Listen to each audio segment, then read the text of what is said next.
사도 바울은 고린도 교회에 많은 애정이 있었습니다. 바울이 2차 전도 여행 도중에 세웠던 그런 교회였는데, 원래 고린도라는 이 도시는 상업의 요충지였기 때문에 많은 사람들이 왕래하던 도시였습니다. 그로 인해서 고린도는 굉장히 성적으로도 타락한 그런 도시였고, 또 여러 가지로 이렇게 문제가 많았던 도시였습니다. 그러한 곳에 바울은 교회를 세웠고, 그리고 1년 반 동안이나 그 교회에 머무르면서 성도들을 가르치고 또 성도들과 함께 지냈습니다. 근데 바울이 이제 1년 반의 세월이 흐른 후에 고린도 교회를 떠나오게 되자 그 고린도 교회 많은 성도들 가운데 일부분이 다시 예전에 그 타락한 모습으로 변해져 가버렸습니다. 뿐만 아니라 이 고린도 교회 안에서 여러 가지 문제들로 인해서 교회에 어려움들이 생기기 시작합니다. 바울은 그런 소식을 듣고 여러 번의 그 서신들을 보내서 고린도 교인들이 다시 믿음 안으로 돌아올 것을 재차 그렇게 강조하고 그들을 권면했습니다. 이것도 여의치가 않자 바울은 본인이 직접 고린도 교회를 방문해서 또 그들의 모습들을 살피고 또 잘못된 자들에게 권면을 하면서 다시 신실한 교회로, 신실한 일꾼으로 그렇게 돌아오기를 바랬습니다. 이제 바울은 그렇게 했지만 그럼에도 불구하고 여전히 고린도 교회에는 문제들이 많이 있었습니다. 바울이 편지도 보내고 직접 찾아가기도 하고 그렇게 했지만 여전히 고린도 교회 안에는 문제들이 있었고, 이제 바울이 세 번째 고린도 교회를 방문하기에 앞서서 다시 한번 또 편지를 보냅니다. 그것이 이제 고린도후서인데요. 바울은 이렇게 다시 한번 세 번째 편지를 보내면서 다시 그들에게 그들의 잘못된 것들을 말해주면서 그들이 돌아올 것을 그렇게 강요를 하고 있습니다. 우리가 봤던 13장 앞장에서 12장 부분에 보면은요, 바울이 자신이 세 번째 고린도 교회를 방문하려고 하는데, 내가 고린도 교회를 방문하게 되면 여러 가지 어떤 어려움들 또는 본인이 봤을 때 그 고린도 교회의 모습을 보고 또 실망하거나 또는 그 고린도 교인들의 어떤 잘못된 모습들을 보고 우려되는 모습들에 대해서 얘기를 먼저 해줍니다. 12장 20절에 보면은 상반대로 보면은요, 내가 갈 때에 너희를 내가 원하는 것과 같이 보지 못하고 또 내가 너희에게 너희가 원하지 않는 것과 같이 보일까 두려워하며.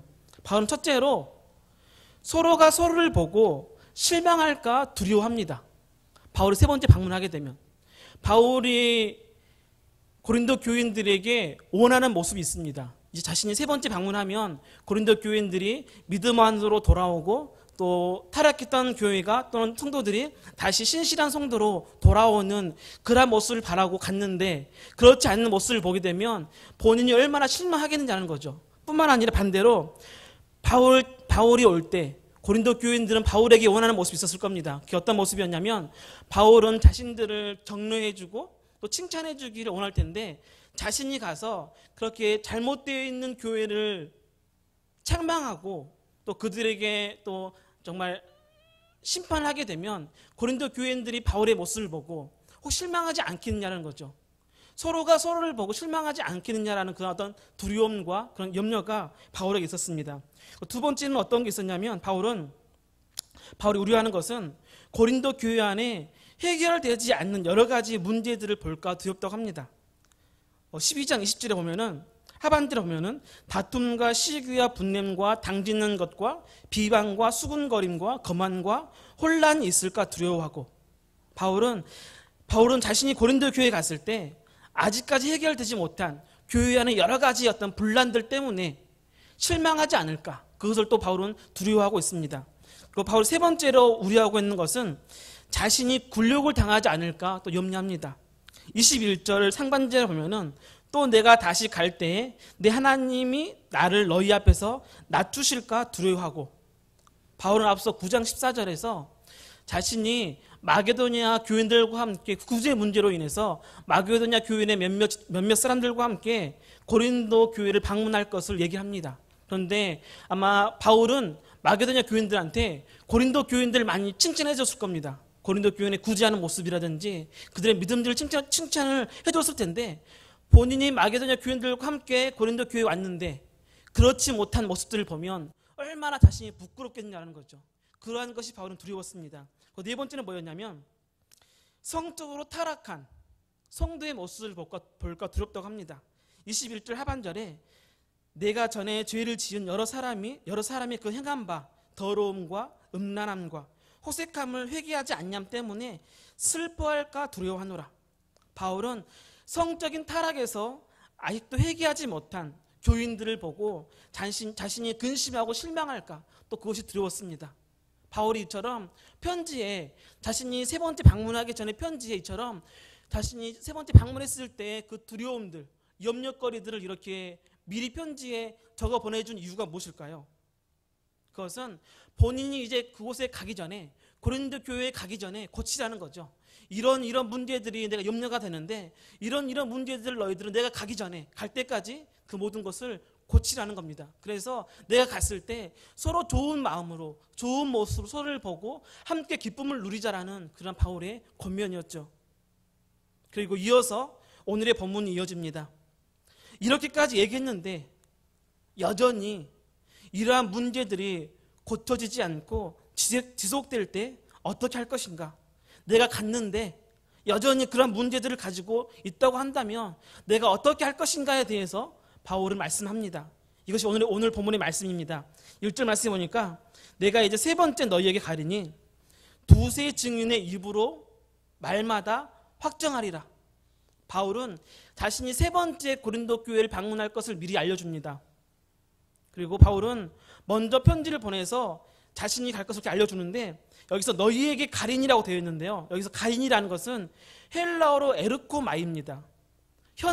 이것은 현재형인데 이 간다라는 것은 미래에 갈 일인데 바울은 현재형을 써서 그렇게 얘기를 해줍니다. 왜 바울이 미래에 앞으로 가야 될 것인데 현재형을 써서 이렇게 말씀하고 있는 것은 자신이 반드시 가겠다라는 것을 표현한 거죠. 내가 지금 바로 가서 너희의 모습들을 보겠다라는 겁니다. 내가 가서 너희의 모습이 어떻게 변했는지 확인하겠다라는 그런 바울의 말이죠. 얼마나 변했는지, 얼마나 모습이 고쳐졌는지 내가 지금 바로 가서 너희들 확인하겠다라는 그런 바울의 확고한 그런 표현의 모습입니다. 그렇다면 바울이 자신이 가서 확인하는데 어떻게 확인하겠다는 겁니까? 두세 증인의 입으로 말마다 확정하겠다고 합니다. 두세 명의 증인을 통해서 잘잘못을 확실하게 따지겠다는 거죠. 두세 증인을 세운다는 것은 신명기 19장 15절의 말씀을 인용하고 있습니다. 그 말씀을 보면은요, 사람의 모든 악에 관하여 또한 모든 죄에 관하여는 한 증인으로만 정할 것이 아니요 두 증인의 입으로나 또는 세 증인의 입으로 그 사건을 확정할 것이며, 바울이 두세 증인을 세우겠다는 것은 확실하게 하겠다는 것, 확실하게 대충 하지 않겠다는 겁니다. 확실한 절차를 걸쳐서 잘잘못을 따지겠다는 그러한 바울의 확고한 말이죠. 그렇다면 바울이 그렇게 확실하게 따져서 어떻게 하겠다는 겁니까? 2절 하반절에 미리 말하노니 내가 다시 가면 용서하지 아니하리라. 잘잘못을 따져서 반드시 심판하겠다라는 바울의 말입니다. 내가 몇 차례 경고를 하고 회개할 것을 권했는데 불구하고 아직도 죄에서 떠나지 않는 자는 확실히 심판하겠다는 바울의 확실한 그러한 표현이죠. 바울은 지금까지 여러 경로를 통해서 그들의 변화를 촉구했습니다. 편지를 쓰기도 했고 또 인편을 통해서 또 그렇게 사람들에게 요구했습니다. 그런데 바울의 이번 가는 것이 마지막 기회라는 거죠.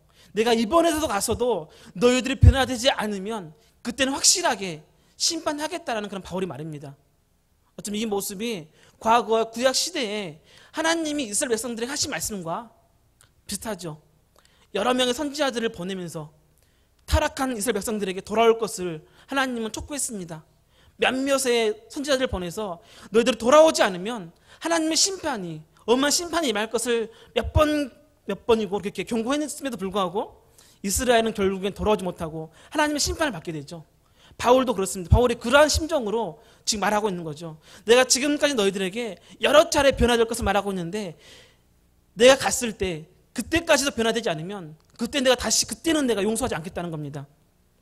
여기서 바울이 미리 말한다고 했는데 여기서 미리 말한다는 것은 단순히 시간의 개념이 아닙니다. 이것은 바울이 경고하는 거죠. 경고. 더 이상 용서하지 않겠다는 그런 경고의 말입니다. 내가 미리 경고하는데 조심해라. 그때는 절대 용서하지 않겠다는 그런 경고의 말이죠. 바울은 그만큼 확고하게 고린도 교인들에게 말을 하고 있습니다. 바울 자신이 다시 갔을 때 그들은 더 이상 사랑과 긍휼의 대상이 아님을 말하고 있습니다. 그때 그들, 아직도 불의에서 돌아오지 못한 그들은 용서할 수 없는, 사랑할 수 없는 심판의 대상에 불과하다라는 바울의 말입니다. 바울의 이런 표현이 좀 과격하게 들리기도 하죠. 너무 심하게 들리기도 합니다. 기독교는 용서와 사랑의 종교인데 절대 용서하지 않겠다는 이 표현이 어쩌면 기독교의 정신과 맞지 않는 것처럼 보입니다. 하나님의 사랑과 이해되지 않는가라는 그런 의문도 같습니다. 제가 오늘 설교의 제목을 용서하지 아니하리라고 정했습니다. 처음에 제가 이 제목을 정하고 다음에 굉장히 고민을 했습니다. 제목이 너무 강하잖아요. 너무 세잖아요. 절대 용서하지 아니하리라. 그래서 제목을 좀 바꿔야 되나? 혹시 이 제목을 보시고 또 성도님 가운데 또 이렇게 마음이 편치 않으신 분도 있으면 어떻게 하는 그런 마음을 가지고 고민을 했어요. 그런데 뭐 저희 교회에는 그런 분들이 안 계실 거라 믿고 그냥 정하기로 했습니다. 그런데 엉뚱한 분이 이것을 보시고 좀 뭐라고 하시더라고요. 저희 교회 부목사님 가운데 한 분이 제 제목을 딱 보시더니 이거 기독교는 사랑의 종교인데 이렇게 적어놓으면 좀 심하지 않냐라고 하시더라고요. 제가 그분의 성함을 이름을 말씀을 드릴 수는 없고 성만 얘기하자면 민시성을 가지고 계신 목사님이신데요. 그 목사님 저 이거 보시더니 너무 심하지 않냐 이거 기독교는 사랑의 종교인데 바꿔라. 물론 장난으로 한 얘기죠. 장난으로 한 얘기인데 마음이 좀 상했습니다. 자 그래서 이거 바꿔야 되나 다시 고민을 했거든요. 고민했는데 뭐 바꾸기도 또 마땅치 않고 해서 그냥 이렇게 제목을 정했습니다. 물론 맞죠. 기독교는 사랑의 종교입니다. 예수님은 사랑이시죠. 사랑이십니다. 어떠한 죄인도 용서해 주시고 사랑해 주시죠. 그런데 우리가 한 가지 기억해야 할 것이 있습니다. 그것은 뭐냐면 하나님은 사랑하는 자를 사랑하시지 불의한 자를 사랑하시지는 않는다라는 말씀입니다. 하나님에게 불의는 사랑의 대상이 아닙니다. 하나님께 불의는 척결의 대상이죠. 고린도전서 13장 사랑장에 보면은 이렇게 말씀하시고 있죠. 사랑은 불의를 기뻐하지 않는다라고 말씀합니다. 불의까지 품는 것은 사랑이 아닌 거죠. 하나님은 불의한 자가 돌아오는 것을 용서하시지만 끝까지 불의한 자는 하나님은 용서하지 않으십니다. 예수님도 성전을 정화하실 때 보면은요, 불의한 자들 전부 성전에서 내쫓으셨습니다. 예수님 공생의 기간 동안에 2번의 성전 정화 사건이 나옵니다. 요한복음 2장에 보면은 공생의 사역을 시작하면서 가장 먼저 하신 것이 성전 정화 사건이었죠. 그리고 마태복음, 마가복음, 누가복음에 보면은 예수님의 공생의 마지막 때, 이제 십자가에 달리시기 며칠을 앞두고 하신 또 그 일이 성전 정화였습니다. 어떻게 보면 예수님의 공생의 시작과 끝은 성전 정화로 시작해서 성전 정화로 끝났습니다. 예수님 성전 정화를 하면서 그곳에서 불의한 자들을 전부 다 내쫓으셨습니다. 상을 엎으시고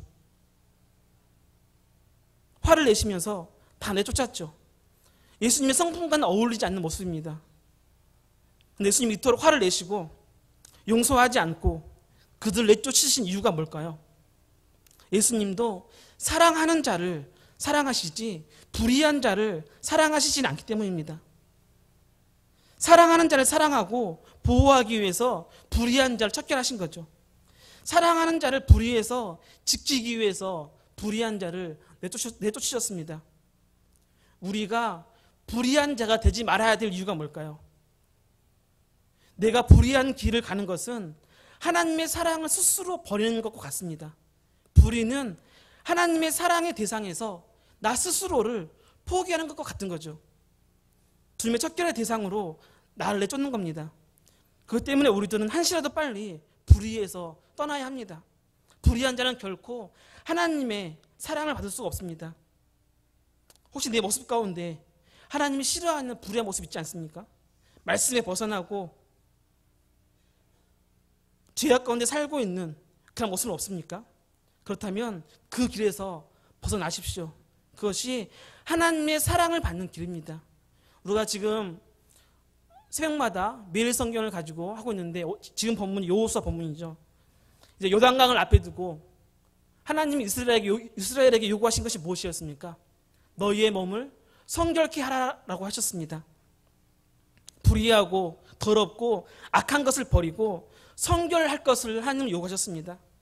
그래야지만이 하나님의 사랑이 그들에게 임하기 때문이죠.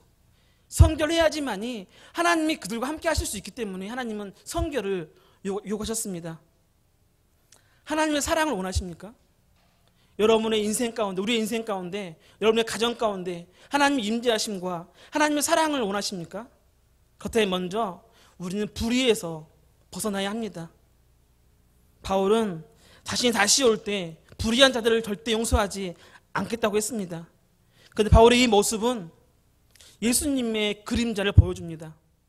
이 땅에 다시 오실 예수님, 다시 오셔서 심판하실 예수님을 보여주고 있죠. 지금까지 예수님은 말씀들을 통해서 그리고 여러 가지 경로를 통해서 우리에게 끊임없이 말씀해 주셨습니다. 불의의 길, 죄의 길에서 돌아서라고 말씀하십니다. 예수님이 다시 와서 뚝정이와 가라지, 양과 염소를 나누실 것을 말씀해 주셨습니다. 그때는 용서가 없습니다. 예수님이 오시면 이미 때는 늦습니다. 기회가 없는 거죠. 다시 오실 때는 심판만 있습니다. 더 이상 기회가 없습니다. 오늘 바울의 말처럼 다시는 용서가 없는 거죠. 바울은 자신이 왔을 때는 두세 명의 증인을 통해서 너희의 잘잘못을 따지겠다고 했습니다. 그러나 주님이 다시 오셔서 우리의 잘잘못을 따지실 때는 두세 명의 증인이 필요 없습니다. 주님께서는 우리의 모든 행실을 알고 계시기 때문이죠. 주님 앞에 섰을 때 우리의 모든 행실이 낱낱이 드러나게 되어 있습니다. 따로 증인을 세울 필요가 없죠. 히브리서 4장 13절 말씀입니다. 지으신 것이 하나도 그 앞에 나타나지 않음이 없고 우리의 결산을 받으실 이의 눈앞에 만물이 벌거벗은 것 같이 드러나느니라. 주님 앞에 우리의 모든 행실은 드러날 겁니다. 그리고 주님은 그것을 가지고 셈하실 겁니다. 그때는 기회가 없죠. 용서받을 기회가 없습니다. 그때는 오직 심판만 있습니다. 그러나 우리는 아직 기회가 있습니다. 불의에서 벗어날 기회가 있죠.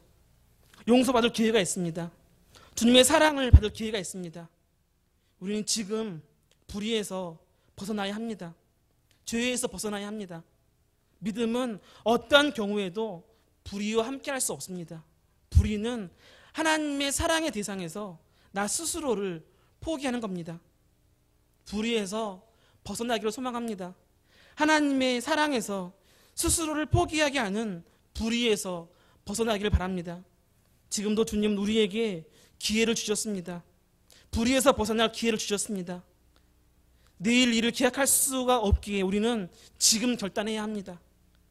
지금 결단해서 불의를 버리고 하나님이 원하시는 모습으로 우리의 모습을 드려야 합니다. 그래서 하나님의 사랑 안으로 들어가시기를 바랍니다. 바울이처럼 강하고 단호하게 불의에서 떠날 것을 말해 주었습니다. 바울이 이렇게 또 강하게 얘기를 했던 이유는 자신의 사도성을 의심했던 자들에게 경고하기 위함도 있었습니다. 바울을 믿지 않던 사람들은 바울에게 사도로서의 증거를 보여달라고 합니다. 네가 사도라는 것을 뭘 통해서 보여줄 수 있냐? 너의 말이 하나님의 말이라는 것을 우리들에게 보여달라고 합니다. 바울의 겉모습을 봤을 때 사도로서의 권위가 보이지 않았습니다.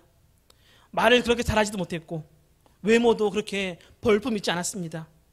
또한 바울을 비방하는 사람들이 많았기 때문에 그 사람들 말을 들으면 정말 바울이 사도처럼 보이지 않았습니다. 그래서 바울에게 당신이 하는 말이 하나님의 말씀임을 증명해 보이라라고 얘기를 합니다. 이에 바울은 그 증거를 보여주겠다고 하죠. 3절 4절입니다. 이는 그리스도께서 내 안에서 말씀하시는 증거를 너희가 구함이니 그는 너희에게 대하여 약하지 않고 도리어 너희 안에서 강하여지니라. 그리스도께서 약하심으로 십자가에 못 박히셨으나 하나님의 능력으로 살아계시니 우리도 그 안에서 약하나 너희에게 대하여 하나님의 능력으로 그와 함께 살리라. 사도의 능력, 사도의 증거를 보여달라는 그 요구에 바울은 예수님을 비유로 말씀합니다. 예수님은 많은 사람들에게 무력하고 약하게 보였습니다. 그 십자가에 반항 한번 하지 못하고 죽으셨습니다. 무능할 정도로 약한 모습으로 죽으셨습니다. 그런데 사실 주님은 약하지 않습니다. 사망 권세를 깨뜨리고 부활하실 정도로 주님은 강하신 분이시죠. 강하기 때문에 십자가의 죽음을 받아들였던 겁니다. 모든 죄, 모든 불의를 이기신 분이 예수님이시죠. 예수님은 절대 약하지 않습니다. 예수님은 강하신 분이십니다. 그 무엇보다 강하신 분이 예수님이시죠. 다만 예수님은 사랑에는 약하셨습니다. 사랑에는 온유하셨습니다. 그 사랑 때문에 십자가를 지신 거죠. 그 사랑 때문에 더 여러분을 사랑하시기 때문에 예수님은 스스로 약한 자가 되신 겁니다. 가장 강하고 가장 위대하신 분이 사랑의 약한 모습을 보이는 것뿐이지 그분이 약한 것은 아닙니다. 바울 자신도 예수님처럼 약하지 않다고 합니다. 자신이 사랑과 온유함으로 사람들을 대하기 때문에 자신이 약한 것처럼 보이지만 실은 자신은 강하다고 얘기를 하죠. 바울은 지금까지 성도들을 대할 때 정말 온유한 모습으로 대했습니다. 그리스도의 사랑으로 그들을 대했죠. 그 모습을 본 사람들이 바울을 무시했습니다. 너무 사랑이 많으니까, 온유하니까 오히려 바울을 무시했던 거죠. 하지만 바울은 예수님처럼 자신도 사랑에는 약하지만 불의에는 강하다라고 얘기를 합니다. 너희를 사랑하기 때문에 약한 것처럼 보였지만 그렇지 않다는 거죠. 그래서 바울은 자신이 다시 가면 그때는 불의한 자들, 그들을 용서하지 않겠다고 합니다. 사랑에는 한없이 약하지만 불의에 대해서는 얼마나 강한지를 보여주겠다는 거죠. 그것을 통해서 내가 사도인 것을 증명해 보이겠다는 겁니다. 예수님처럼 사랑에는 약하지만 불의에 강했던 예수님처럼 자신도 불의한 자들을 용서하지 않는 것을 보여주면서 내가 사도임을 증명해 보이겠다고 합니다. 예수님도 바울도 사랑에는 한없이 약했지만 불의에는 강하셨습니다. 이 모습이 그리스도인의 참 모습이죠. 사랑에는 한없이 약하지만, 한없이 온유하지만 불의에는 한없이 강한 것이 그리스도인이 되어야 합니다. 이것이 우리가 세상을 이길 수 있는 힘입니다.